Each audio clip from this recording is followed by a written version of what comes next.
Welcome. This is the one-year Bible reading for July 10th. We are starting the Old Testament today in 1 Chronicles chapter 9. I am doing a little celebration party because chapter 9 is the last chapter of genealogy that I'm going to read to you. It has been a challenge, let me tell you. All right, so we'll start in chapter 9 and then move into chapter 10, which is beyond genealogy and going back to the reign of David and 1 Saul is what we'll hear about today. So all Israel was listed in the genealogical record in the book of the Kings of Israel. The people of Judah were exiled to Babylon because they were unfaithful to the Lord. The first to return to their property in their former towns were the common people. With them came some of the priests, Levites, and temple assistants. Some people from the tribes of Judah, Benjamin, Ephraim, and Manasseh came and settled in Jerusalem.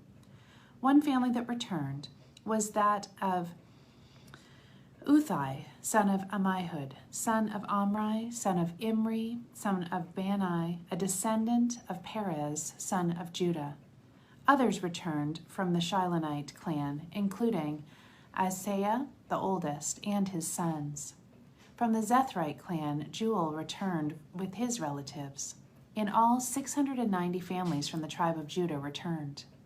From the tribe of Benjamin came Sallu, son of Meshullam, son of Hodaviah, son of Hasenuah, Abaniah, son of Jeroham, Elah, son of Uzai, son of Mikri, Meshullam, son of Shephatiah, son of Ruel, son of Abinijah. These men were all leaders of clans, and they were all listed in their tribal genealogy. In all, 956 families from the tribe of Benjamin returned.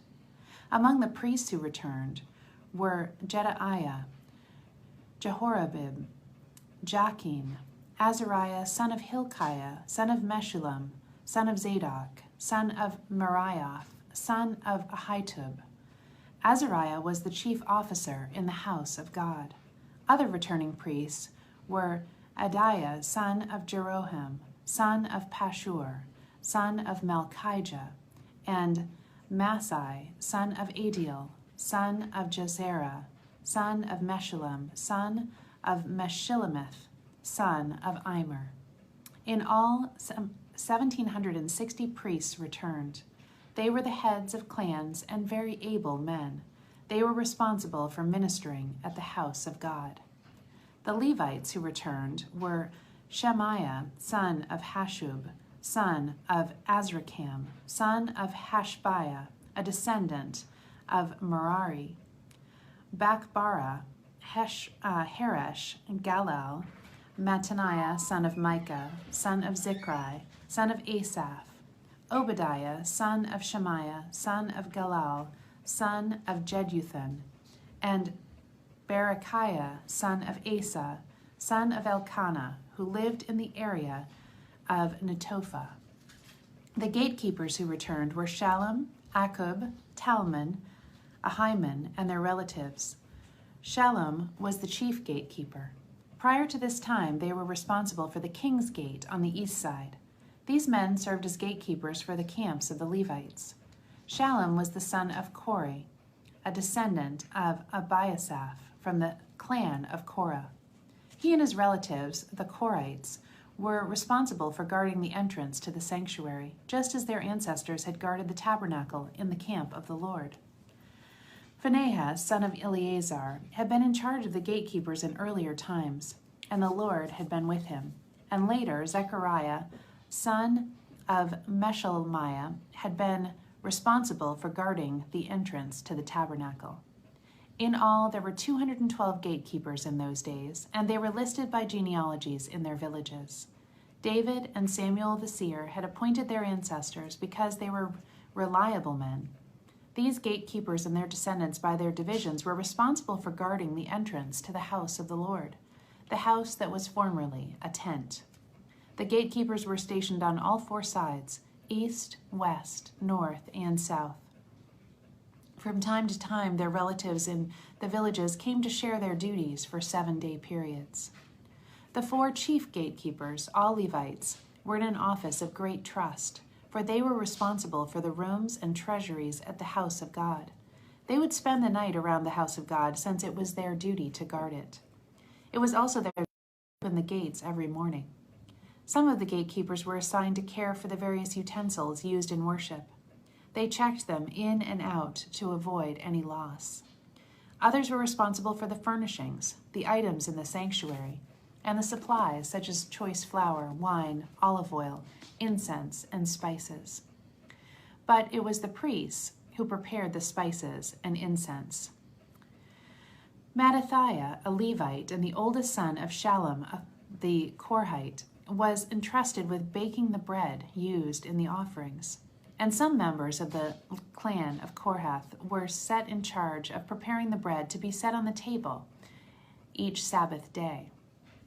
The musicians, all prominent Levites, lived at the temple. They were exempt from other responsibilities there, since they were on duty at all hours. All these men lived in Jerusalem. They were the heads of Levite families and were listed as prominent leaders in their tribal genealogy. That's interesting to me, because I feel like we feel as though musicians were a non-essential part of worship at times. Maybe that's just me, I don't know, in modern church. But these were essential. They were on call at all hours.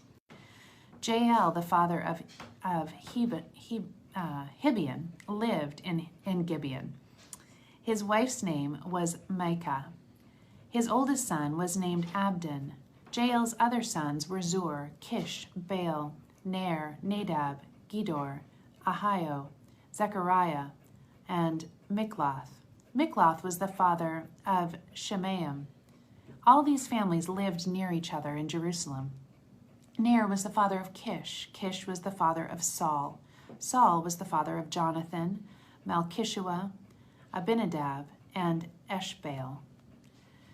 Jonathan was the father of Meribbaal. Meribbaal was the father of Micah. The sons of Micah were Pithon, Melech, Tariah, and Ahaz. Ahaz was the father of Jada. Jada was the father of Alameth, Azmaveth, and Zimri. Zimri was the father of Moza. Moza was the father of Benaiah. Benaiah's son was Raphiah. Raphiah's son was Elisa. Elisa's son was Azel. Azel had 6 sons, and their names were Azrikam, Bokeru, Ishmael, Shiriah, Obadiah, and Hanan. These were the sons of Azel. Chapter 10. Now we're going back to when Saul was king and recounting some of the history of Israel. Now the Philistines attacked Israel, forcing the Israelites to flee. Many were slaughtered on the slopes of Mount Gilboa. The Philistines closed in on Saul and his sons, and they killed 3 of his sons, Jonathan, Abinadab, and Malchishua. The fighting grew very fierce around Saul, and the Philistine archers caught up with him and wounded him severely. Saul groaned to his armor-bearer, "Take your sword and run me through before these pagan Philistines come and humiliate me." But his armor-bearer was afraid and would not do it. So Saul took his own sword and fell on it. When his armor-bearer realized that Saul was dead, he fell on his own sword and died. So Saul and his 3 sons died there together, bringing his dynasty to an end. When the Israelites in the Jezreel Valley saw that their army had been routed and that Saul and his sons were dead, they abandoned their towns and fled. So the Philistines moved in and occupied their towns. The next day, when the Philistines went out to strip the dead, they found the bodies of Saul and his sons on Mount Gilboa. So they stripped off Saul's armor and cut off his head. Then they proclaimed the news of Saul's death before their idols and to the people throughout the land of Philistia. They placed his armor in the temple of their gods, and they fastened his head to the wall in the temple of Dagon. But when the people of Jabesh Gilead heard that what the Philistines had done to Saul, their warriors went out and brought the bodies of Saul and his 3 sons back to Jabesh. Then they buried their remains beneath the oak tree at Jabesh, and they fasted for 7 days. So Saul died because he was unfaithful to the Lord. He failed to obey the Lord's command, and he even consulted a medium instead of asking the Lord for guidance. So the Lord killed him and turned his kingdom over to David, son of Jesse. Turning to the New Testament, we are in Acts 27, picking up in verse 21 today, and Paul is being transferred to Rome on this ship, and they are in very rough seas in a terrible storm and at risk of being shipwrecked, and that's where we're catching up with them this morning. No one had eaten for a long time. Finally, Paul called the crew together and said, "Men, you should have listened to me in the first place and not left Fair Havens. You would have avoided all this injury and loss. But take courage, none of you will lose your lives, even though the ship will go down. For last night an angel of God, to whom I belong and whom I serve, stood beside me, and he said, 'Don't be afraid, Paul, for you will surely stand trial before Caesar. What's more, God in his goodness has granted safety to everyone sailing with you. So take courage, for I believe God. It will be just as he said, but we will be shipwrecked on an island.'" Norman, come on. I don't know what his problem is this morning, Mr. Norman. He's not visiting you, but he's making a lot of noise.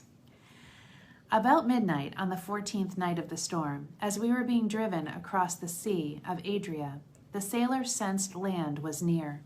They took soundings and found the water was only 120 feet deep. A little later, they sounded again and found only 90 feet.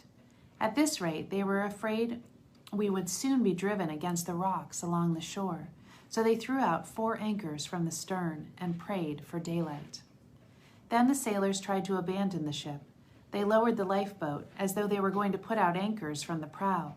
But Paul said to the commanding officer and the soldiers, "You will all die unless the soldiers stay aboard." So the soldiers cut the ropes and let the boat fall off. As the darkness gave way to the early morning light, Paul begged everyone to eat. "You haven't touched food for 2 weeks," he said. "Please, eat something now for your own good, for not a hair on your heads will perish." Then he took some bread, gave thanks to God before them all, and broke off a piece and ate it. Then everyone was encouraged, and all 276 of us began eating, for that is the number we had aboard. After eating, the crew lightened the ship further by throwing the cargo of wheat overboard. When morning dawned, they didn't recognize the coastline, but they saw a bay with a beach and wondered if they could get between the rocks and get the ship safely to shore. So they cut off the anchors and left them in the sea. Then they lowered the rudders, raised the foresail, and headed toward shore. But the ship hit a shoal and ran aground. The bow of the ship stuck fast, while the stern was repeatedly smashed by the force of the waves and began to break apart. The soldiers wanted to kill the prisoners to make sure they didn't swim ashore and escape.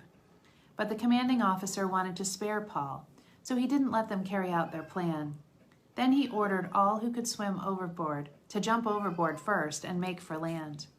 And he told the others to try for it on planks and debris from the broken ship. So everyone escaped safely to shore.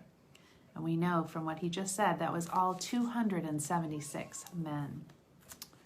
Norman, come here. Psalm 8.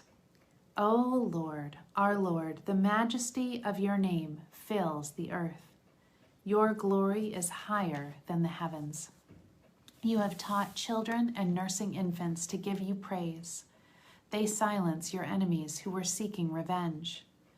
When I look at the night sky and see the work of your fingers, the moon and the stars you have set in place, what are mortals that you should think of us, mere humans that you should care for us?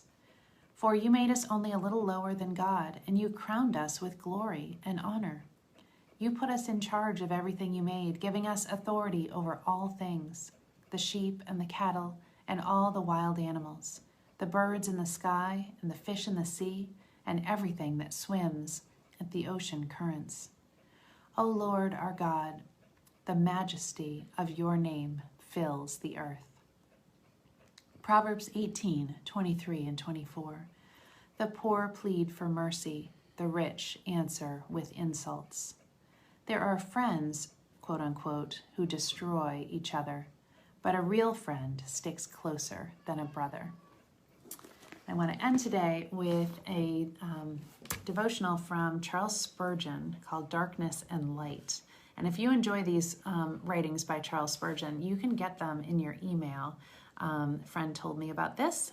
Truth for Life, Alistair Begg's ministry, will every day send you the next devotional and also a sermon by Alistair Begg. So this one is called Darkness and Light, and it's from Genesis 1:5. And there was evening and there was morning the first day. I want to point out right from the get-go, because he's going to talk about this. Notice that God says there was evening and then there was morning. And we would say the opposite, right? We would say there was morning and then there was evening, and that was the completion of the day. He's going to talk about this.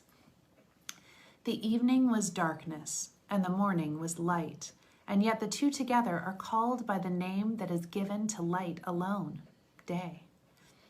This is somewhat remarkable, but it has an exact analogy in the spiritual experience. In every believer there is darkness and light, and yet he is not to be named a sinner because there is sin in him, but he is to be named a saint because he possesses some degree of holiness. This will be a most comforting thought to those who are mourning their infirmities and who ask, "Can I be a child of God while there is so much darkness in me?" Yes, like the day, you do not take your name from the evening, but from the morning, and you are spoken of in the Word of God as if you were even now perfectly holy, as you will be soon. You are called the child of light, even though there is darkness in you still. You are named after what is the predominating quality in the sight of God, one which one day will be the only principle remaining. Notice that the evening comes first. Naturally, we are darkness in order of time, and the gloom is often first in our mournful apprehension, driving us to cry out in deep humiliation, "God, be merciful to me, a sinner." The place of the morning is second. It dawns when grace overcomes nature. It is a blessed maxim of John Bunyan, "That which is last lasts forever." That which is first yields in due season to the last, but nothing comes after the last. So though you are naturally darkness, once you become light in the Lord, there is no evening to follow. Your sun shall no more go down.